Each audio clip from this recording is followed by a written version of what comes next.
রিক্সা বাঙালিদের একটি আবেগের জায়গা।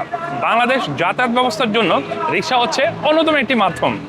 আর সুদূর ৭,০০০ মাইল দূরে এই লন্ডন শহরে আপনাদের দেখা মিলবে এই রিক্সা। আমি এই মুহূর্তে দাঁড়িয়ে আছি লন্ডনের অক্সফোর্ড স্ট্রিটে সেলফ্রিজার্সের সামনে। তো আজকে আমরা জিজ্ঞাসা করব এই রিক্সায় পরিভ্রমণের জন্য তারা কত চার্জ করে বা কি আসবে বিষয়। Let's see how much you charge Depends how far I go. if I go Regent Street in front of Apple shop? Apple shop. Yeah, How many pay? Two people? just me and my wife.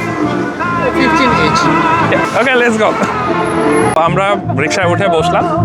So তার সাথে bargain করে আমরা যেটা করেছি যে 20 pound, তো বাংলা টাকায় তারা আমাকে একটা ছোট রাইড দেবে এখান থেকে জাস্ট 5 মিনিটসের ডিস্টেন্স। তো তারা সে আমাকে চার্জ করছে 20 পাউন্ড, তার মানে 3,000 টাকার আশপাশ। So let's go.